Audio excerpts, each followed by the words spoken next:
नमस्कार, कहानी बैरल में आपका स्वागत है। लीजिए पेश है मुंशी प्रेमचंद द्वारा लिखित कहानी सौभाग्य के कोडे। लड़के क्या अमीर के हों क्या गरीब के, विनोदशील हुआ ही करते हैं। उनकी चंचलता बहुधा उनकी दशा और स्थिति की परवाह नहीं करती। नथुआ के माँ बाप दोनों मर चुके थे। अनाथों की भांति वह राय भोलानाथ के द्वार पर पड़ा रहता था। राय साहब दयाशील पुरुष थे। कभी कभी एक आधा पैसा दे देते। खाने को भी घर में इतना जूठा बचता था कि ऐसे ऐसे कई अनाथ अफर सकते थे। पहनने को भी उनके लड़कों के उतारे मिल जाते थे। इसलिए नथुआ अनाथ होने पर भी दुखी नहीं था। राय साहब ने उसे एक ईसाई के पंजे से छुड़ाया था। इन्हें इसकी परवाह न हुई कि मिशन में उसकी शिक्षा होगी, आराम से रहेगा। उन्हें यह मंजूर था कि वह हिंदू रहे। अपने घर के जूठे भोजन को वह मिशन के भोजन से कहीं पवित्र समझते थे। उनके कमरों की सफाई मिशन की पाठशाला की पढ़ाई से कहीं बढ़कर थी। हिंदू रहे चाहे जिस दशा में रहे, ईसाई हुआ तो फिर सदा के लिए हाथ से निकल गया। नथुआ को बस राय साहब के बंगले में झाड़ू लगा देने के सिवाय और कोई काम न था। भोजन करके खेलता फिरता था। कर्मानुसार ही उसकी वर्ण व्यवस्था भी हो गई। घर के अन्य नौकर चाकर उसे भंगी कहते थे और नथुआ को इसमें कोई ऐतराज न होता था।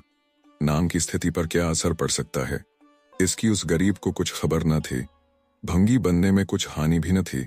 उसे झाड़ू देते समय कभी पैसे पड़े मिल जाते, कभी और कोई चीज। इससे वह सिगरेट लिया करता था। नौकरों के साथ उठने बैठने से उसे बचपन ही में तंबाकू, सिगरेट और पान का चस्का पड़ गया। राय साहब के घर में यूं तो बालकों और बालिकाओं की कमी न थी। दर्जनों भांजे भतीजे पड़े रहते थे, पर उनकी निज की संतान केवल एक पुत्री थी जिसका नाम रत्ना था। रत्ना को पढ़ाने को 2 मास्टर थे। एक मेम साहब अंग्रेजी पढ़ाने आया करती थीं। राय साहब की यह हार्दिक अभिलाषा थी कि रत्ना सर्वगुण आगरी हो और जिस घर में जाए उसकी लक्ष्मी बने। वह उसे अन्य बालकों के साथ न रहने देते। उसके लिए अपने बंगले में 2 कमरे अलग कर दिए थे, एक पढ़ने के लिए, दूसरा सोने के लिए। लोग कहते हैं लाड़ प्यार से बच्चे जिद्दी और शरीर हो जाते हैं। रत्ना इतने लाड़ प्यार पर भी बड़ी सुशील बालिका थी। किसी नौकर को रे न पुकारती, किसी भिखारी तक को न दुत्कारती। नथुआ को वह पैसे मिठाइयां दे दिया करती थी। कभी कभी उससे बातें भी किया करती थी। इससे वह लौंडा उसके मुंह लग गया था। एक दिन नथुआ रत्ना के सोने के कमरे में झाड़ू लगा रहा था। रत्ना दूसरे कमरे में मेम साहब से अंग्रेजी पढ़ रही थी। नथुआ की शामत जो आई तो झाड़ू लगाते लगाते उसके मन में यह इच्छा हुई कि रत्ना के पलंग पर सोऊं। कैसी उजली चादर बिछी हुई है, गद्दा कितना नरम और मोटा है, कैसा सुंदर दुशाला है। रत्ना इस गद्दे पर कितने आराम से सोती है, जैसे चिड़िया के बच्चे घोंसले में। तभी तो रत्ना के हाथ इतने गोरे और कोमल हैं मालूम होता है। देह में रुई भरी हुई है, यहाँ कौन देखता है। यह सोचकर उसने पैर फर्श से पोंछे और चटपट पलंग पर आकर लेट गया और दुशाला ओढ़ लिया। गर्व और आनंद से उसका हृदय पुलकित हो गया। वह मारे खुशी के 2-3 बार पलंग पर उछल पड़ा। उसे ऐसा मालूम हो रहा था मानो मैं रुई में लेटा हूं। जिधर करवट लेता था देह अंगुल भर नीचे धंस जाती थी। यह स्वर्गीय सुख मुझे कहाँ नसीब। मुझे भगवान ने राय साहब का बेटा क्यों न बनाया। सुख का अनुभव होते ही उसे अपनी दशा का वास्तविक ज्ञान हुआ और चित्त क्षुब्ध हो गया।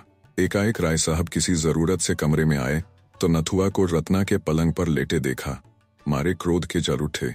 बोले, क्यों बे सुअर, तू यह क्या कर रहा है। नथुआ ऐसा घबराया मानो नदी में पैर फिसल पड़े हों। चारपाई से कूदकर अलग खड़ा हो गया और फिर झाड़ू हाथ में ले ली।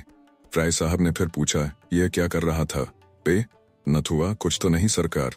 राय साहब, अब तेरी इतनी हिम्मत हो गई है कि रत्ना की चारपाई पर सोए। नम कहराम कहीं का, लाना मेरा हंटर मंगवाकर। राय साहब ने नथुआ को खूब पीटा। बेचारा हाथ जोड़ता था, पैरों पड़ता था, मगर राय साहब का क्रोध शांत होने का नाम न लेता था। सब नौकर जमा हो गए और नथुआ के जले पर नमक छिड़कने लगे। राय साहब का क्रोध और भी बढ़ा। हंटर हाथ से फेंककर ठोकरों से मारने लगे। रत्ना ने यह रोना सुना तो दौड़ी हुई आई और समाचार सुनकर बोली, दादाजी बेचारा मर जाएगा, अब इस पर दया कीजिए। राय साहब, मर जाएगा, उठवाकर फेंकवा दूंगा, इस बदमाशी का मजा तो मिल जाएगा। रत्ना, मेरी ही चारपाई थी ना, मैं उसे क्षमा करती हूँ। राय साहब, जरा देखो तो अपनी चारपाई की गत, पाजी के बदन की मैल भर गई होगी। भला इसे सूझी क्या। क्यों बे, तुझे सूझी क्या। यह कर राय साहब फिर लपके, मगर नथुआ आकर रत्ना के पीछे दुबक गया। इसके सिवा और कहीं शरण न थी। रत्ना ने रोक कर कहा, दादाजी, मेरे कहने से अब इसका अपराध क्षमा कीजिए। राय साहब, क्या कहती हो रत्ना? ऐसे अपराधी कहीं क्षमा किए जाते हैं?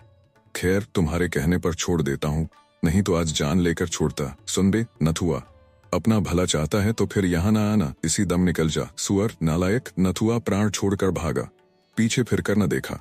सड़क पर पहुंचकर वह खड़ा हो गया। यहाँ राय साहब उसका कुछ नहीं कर सकते थे। यहाँ सब लोग उनकी मुंह देखी तो न कहेंगे, कोई तो कहेगा कि लड़का था, बूढ़ी हो गई तो क्या प्राण ले लीजिएगा। यहाँ मारे तो देखूं, गाली देकर भागूंगा, फिर कौन मुझे पा सकता है।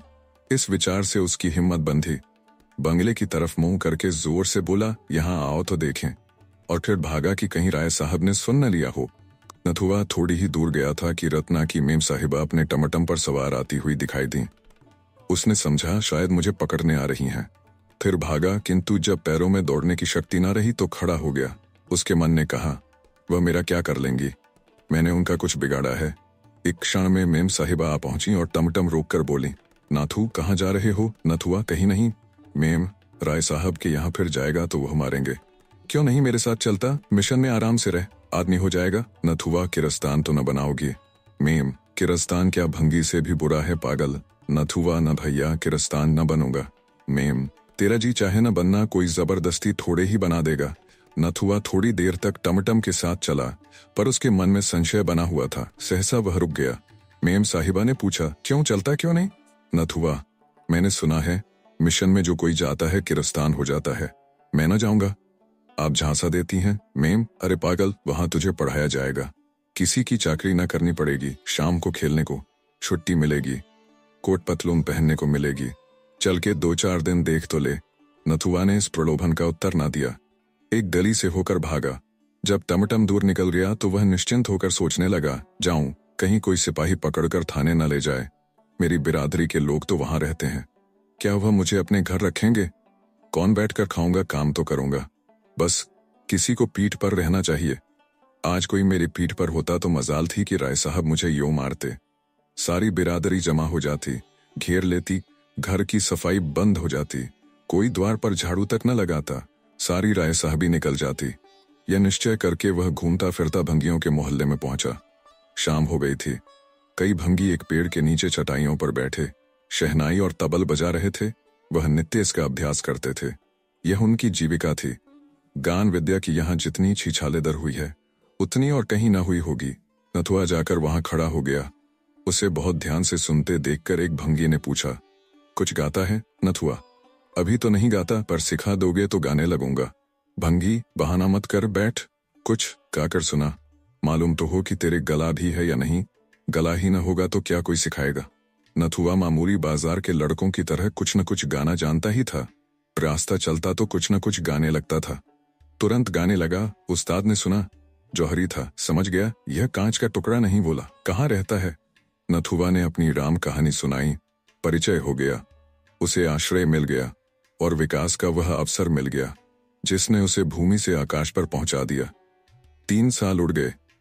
नथुआ के गाने की सारे शहर में धूम मच गई और वह केवल एक गुणी नहीं, सर्वगुणी था। गाना, शहनाई बजाना, पखावज, सारंगी, तंबूरा, सितार, सभी कलाओं में दक्ष हो गया। उस्तादों को भी उसकी चमत्कारिक बुद्धि पर आश्चर्य होता था। ऐसा मालूम होता था कि उसने पहले ही पढ़ी हुई विद्या दोहरा ली है। लोग 10-10 सालों तक सितार बजाना सीखते रहते हैं और नहीं आता। नथुआ को 1 महीने में उसके तारों का ज्ञान हो गया। ऐसे कितने ही रत्न पड़े हुए हैं जो किसी पारखी से भेंट न होने के कारण मिट्टी में मिल जाते हैं। संयोग से इन्हीं दिनों ग्वालियर में एक संगीत सम्मेलन हुआ। देश देशांतरों से संगीत के आचार्य निमंत्रित हुए। उस्ताद घूरे को भी नेवता मिला। नथुआ इन्हीं का शिष्य था। उस्ताद ग्वालियर चले तो नाथू को भी साथ लेते गए। 1 सप्ताह तक ग्वालियर में बड़ी धूमधाम रही। नाथूराम ने वहां खूब नाम कमाया। उसे सोने का तमगा इनाम मिला। ग्वालियर के संगीत विद्यालय के अध्यक्ष ने उस्ताद घूरे से आग्रह किया कि नाथूराम को संगीत विद्यालय में दाखिल करा दो, यहाँ संगीत के साथ उसकी शिक्षा भी हो जाएगी। घूरे को मानना पड़ा। नाथूराम भी राजी हो गया। नाथूराम ने 5 वर्षों में विद्यालय की सर्वोच्च उपाधि प्राप्त कर ली। इसके साथ साथ भाषा, गणित और विज्ञान में उसकी बुद्धि ने अपनी प्रखरता का परिचय दिया। अब वह समाज का भूषण था। कोई उससे न पूछता था, कौन जाति हो? उसका रहन सहन, तौर तरीका अब गायकों का सा नहीं, शिक्षित समुदाय का सा था। अपने सम्मान की रक्षा के लिए वह ऊंचे वर्ण वालों का सा आचरण रखने लगा। मदिरा मांस त्याग दिया, नियमित रूप से संध्योपासना करने लगा। कोई कुलीन ब्राह्मण भी इतना आचार विचार न करता होगा। नाथूराम तो पहले ही उसका नाम हो चुका था, अब उसका कुछ और सुसंस्कार हुआ। वह ना रा आचार्य मशहूर हो गया। साधारणतः लोग आचार्य ही कहा करते थे। राज दरबार से उसे अच्छा वेतन मिलने लगा। 18 वर्ष की आयु में इतनी ख्याति बिरले ही किसी गुणी को नसीब होती है। लेकिन ख्याति प्रेम वह प्यास है जो कभी नहीं बुझती। वह अगस्त्य ऋषि की भांति सागर को पीकर भी शांत नहीं होती। महाशय आचार्य ने यूरोप को प्रस्थान किया। वह पाश्चात्य संगीत पर भी अधिकृत होना चाहते थे। जर्मनी के सबसे बड़े संगीत विद्यालय में दाखिल हो गए और 5 वर्षों के निरंतर परिश्रम और उद्योग के बाद आचार्य की पदवी लेकर इटली की सैर करते हुए ग्वालियर लौट आए। और उसके एक ही सप्ताह के बाद मदन कंपनी ने उन्हें 3000 रुपये मासिक वेतन पर अपनी शाखाओं का निरीक्षक नियुक्त किया। वह यूरोप जाने के पहले ही हजारों रुपए जमा कर चुके थे।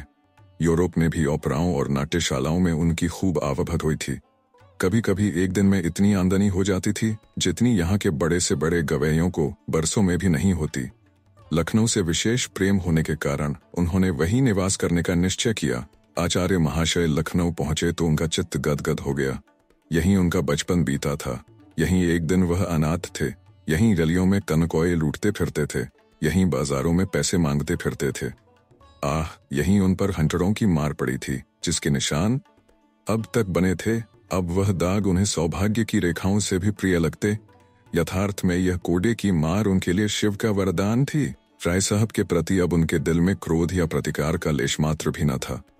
उनकी बुराइयां भूल गई थीं, भलाइयां याद रह गई थीं, और रत्ना तो उन्हें दया और वात्सल्य की मूर्ति सी याद आती। विपत्ति पुराने घावों को बढ़ाती है, संपत्ति उन्हें भर देती है। गाड़ी से उतरे तो छाती धड़क रही थी। 10 वर्ष का बालक 23 वर्ष का जवान शिक्षित भद्र युवक हो गया था। उसकी माँ भी उसे देखकर न कह सकती कि यही मेरा नथुआ है। लेकिन उनकी काया पलट की अपेक्षा नगर की काया पलट और भी विस्मयकारी थी। यह लखनऊ नहीं, कोई दूसरा ही नगर था। स्टेशन से बाहर निकलते ही देखा कि शहर के कितने ही छोटे बड़े आदमी उनका स्वागत करने को खड़े हैं। उनमें एक युवती रमणी थी जो रत्ना से बहुत मिलती थी। लोगों ने उससे हाथ मिलाया और रत्ना ने उनके गले में फूलों का हार डाल दिया। यह विदेश में भारत का नाम रोशन करने का पुरस्कार था। आचार्य के पैर डगमगाने लगे। ऐसा जान पड़ता था अब नहीं खड़े रह सकते, यह वही रत्ना है। भोली भाली बालिका ने सौंदर्य, लज्जा, गर्व और विनय की देवी का रूप धारण कर लिया है। उनकी हिम्मत न पड़ी कि रत्ना की तरफ सीधी आंखों देख सकें। लोगों से हाथ मिलाने के बाद वह उस बंगले में आए जो उनके लिए पहले ही से सजाया गया था। उसको देखकर वे चौंक पड़े। यह वही बंगला था जहां रत्ना के साथ वह खेलते थे। सामान भी वही था, तस्वीरें वही, कुर्सियां और मेजें वही, शीशे के आलात वही, यहां तक कि फर्श भी वही था। उसके अंदर कदम रखते हुए आचार्य महाशय के हृदय में कुछ वही भाव जागृत हो रहे थे जो किसी देवता के मंदिर में जाकर धर्मपरायण हिंदू के हृदय में होते हैं। वह रत्ना के शयनागार में पहुंचे तो उनके हृदय में ऐसी ऐंठन हुई कि आंसू बहने लगे। यह वही पलंग है, वही बिस्तर और वही फर्श। उन्होंने अधीर होकर पूछा, यह किसका बंगला है? कंपनी का मैनेजर साथ था, बोला, एक राय भोलानाथ हैं, उन्हीं का है। आचार्य, राय साहब कहाँ गए? मैनेजर, खुदा जाने कहाँ चले गए। यह बंगला कर्ज की इल्लत में नीलाम हो रहा था। मैंने देखा हमारे थिएटर से करीब है। अधिकारियों से खतो किताबत की और इसे कंपनी के नाम खरीद लिया। 40,000 में यह बंगला सामान समेत लिया गया। आचार्य, मुफ्त मिल गया? तुम्हें राय साहब की कुछ खबर नहीं? मैनेजर, सुना था कि कहीं तीर्थ करने गए थे, खुदा जाने लौटे या नहीं। आचार्य महाशय जब शाम को सावधान होकर बैठे तो एक आदमी से पूछा, क्यों जी, उस्ताद घूरे का भी हाल जानते हो? उनका नाम बहुत सुना है। आदमी ने सकरुण भाव से कहा, खुदाबंद, उनका हाल कुछ न पूछिए। शराब पीकर घर आ रहे थे, रास्ते में बेहोश होकर सड़क पर गिर पड़े। उधर से एक मोटर लारी आ रही थी। ड्राइवर ने देखा नहीं, लारी उनके ऊपर से निकल गई। सुबह को लाश मिली। खुदाबंद अपने फन में एक था। अब उसकी मौत से लखनऊ वीरान हो गया। अब ऐसा कोई नहीं रहा जिस पर लखनऊ को घमंड हो। नथुआ नाम के एक लड़के को उन्होंने कुछ सिखाया था और उससे हम लोगों को उम्मीद थी कि उस्ताद का नाम जिंदा रखेगा, पर वह यहाँ से ग्वालियर चला गया, फिर पता नहीं कि कहाँ गया। आचार्य महाशय के प्राण सूखे जाते थे कि अब बात खुली। अब खुली, दम रुका हुआ था, जैसे कोई तलवार लिए सिर पर खड़ा हो।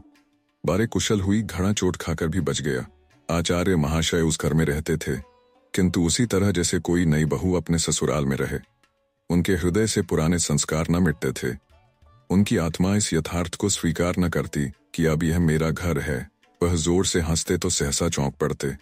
मित्रगण आकर शोर मचाते तो उन्हें एक अज्ञात शंका होती थी।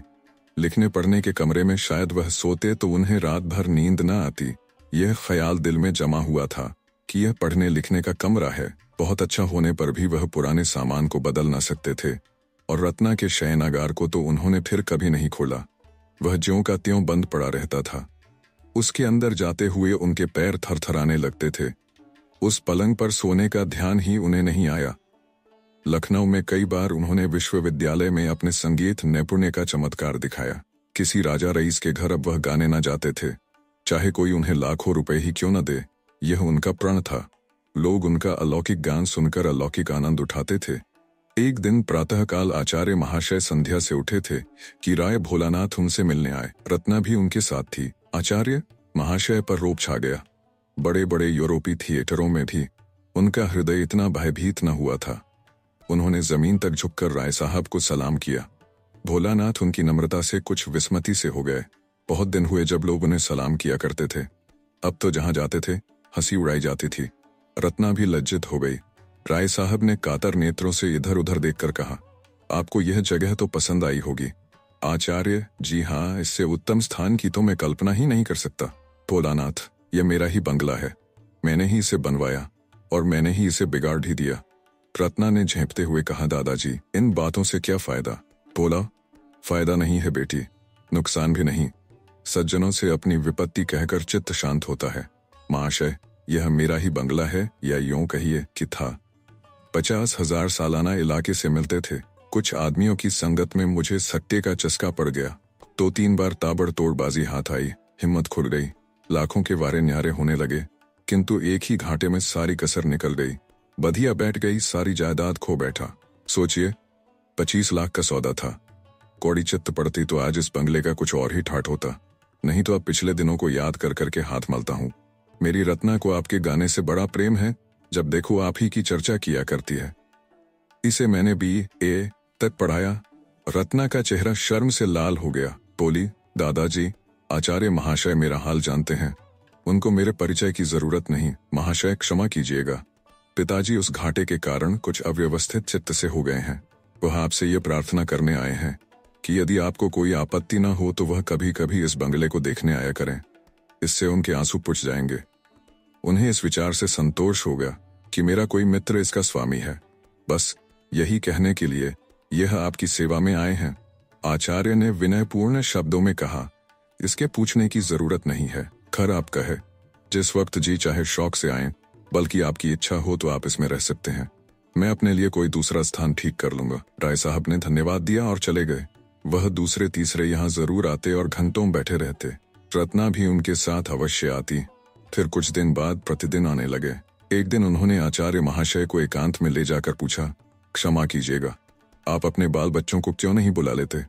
अकेले तो आपको बहुत कष्ट होता होगा। आचार्य, मेरा तो अभी विवाह नहीं हुआ और न करना चाहता हूँ।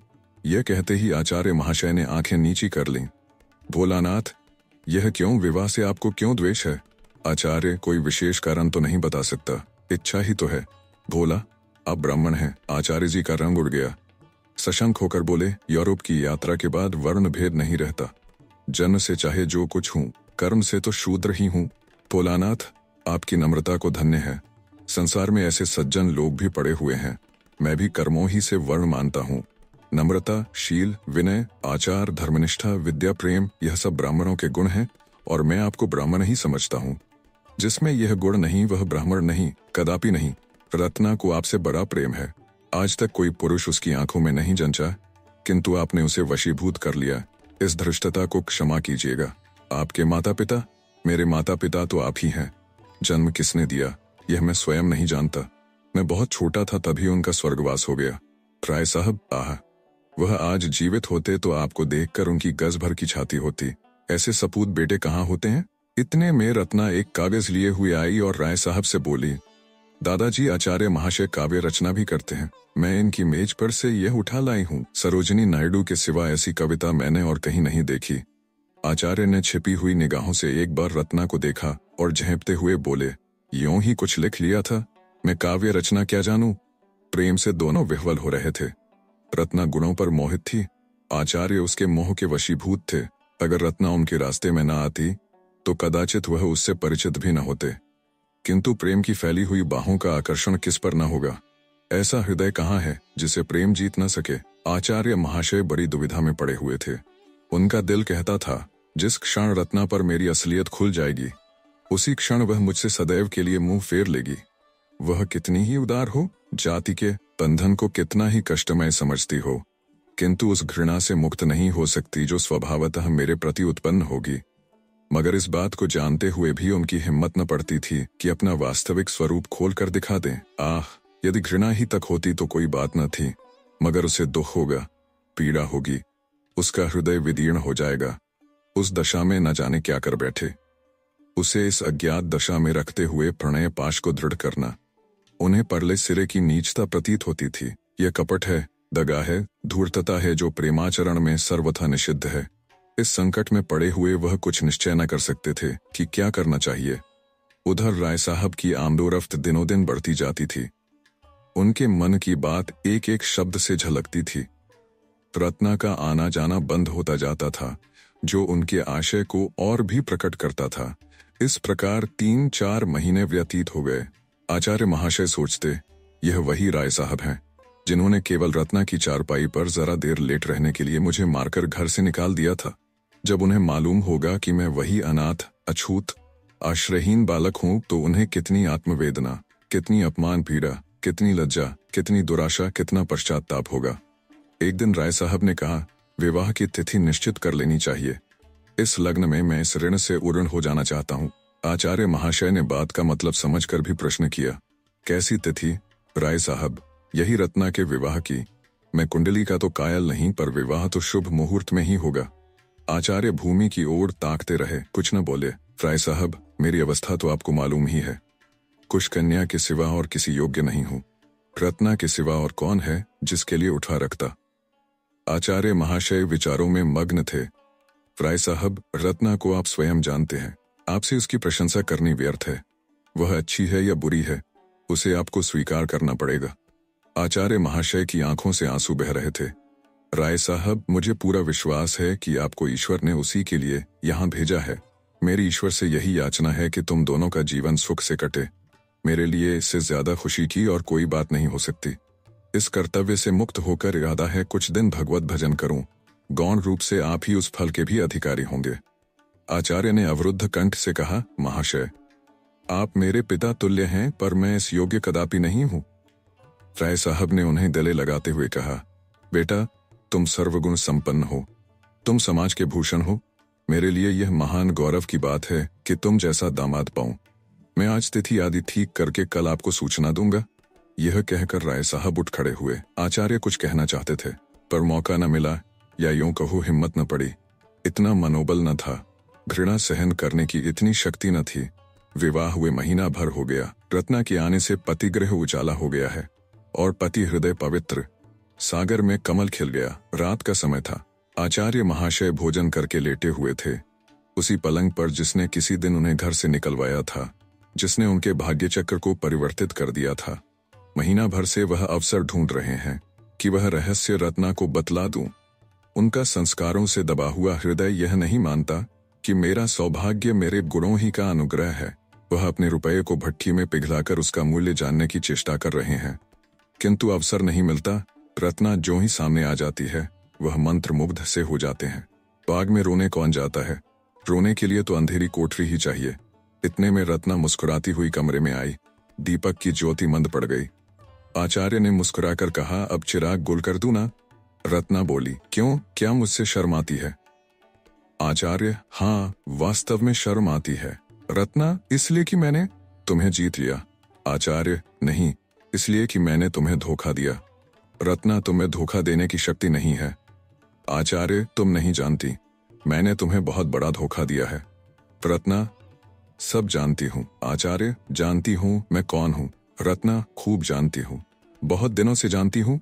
जब हम तुम दोनों इसी बगीचे में खेला करते थे, मैं तुमको मारती थी और तुम रोते थे। मैं तुमको अपनी जूठी मिठाइयाँ देती थी और तुम दौड़ कर लेते थे। तब भी मुझे तुमसे प्रेम था। हाँ, वह दया के रूप में व्यक्त होता था। आचार्य ने चकित हो कहा। रत्ना, यह जानकर भी तुमने? रत्ना, हाँ, जानकर ही। न जानती तो शायद न करती। आचार्य, यह वही चारपाई है। रत्ना और मैं घाते में। आचार्य ने उसे गले लगाकर कहा। तुम क्षमा की देवी हो? रत्ना ने उत्तर दिया, मैं तुम्हारी चेरी हूँ। आचार्य राय साहब भी जानते हैं। रत्ना, नहीं, उन्हें नहीं मालूम है। उनसे भूल कर भी न कहना, नहीं तो वह आत्मघात कर लेंगे। आचार्य, वह कोड़े अभी तक याद हैं। रत्ना, अब पिताजी के पास उसका प्रायश्चित्त करने के लिए कुछ नहीं रह गया। क्या अब भी तुम्हें संतोष नहीं हुआ? आप सुन रहे थे कहानी बैरल से मुंशी प्रेमचंद द्वारा लिखित कहानी सौभाग्य के कोड़े। वीडियो पसंद आया तो इसे लाइक करिए और चैनल को भी सब्सक्राइब कीजिए। धन्यवाद।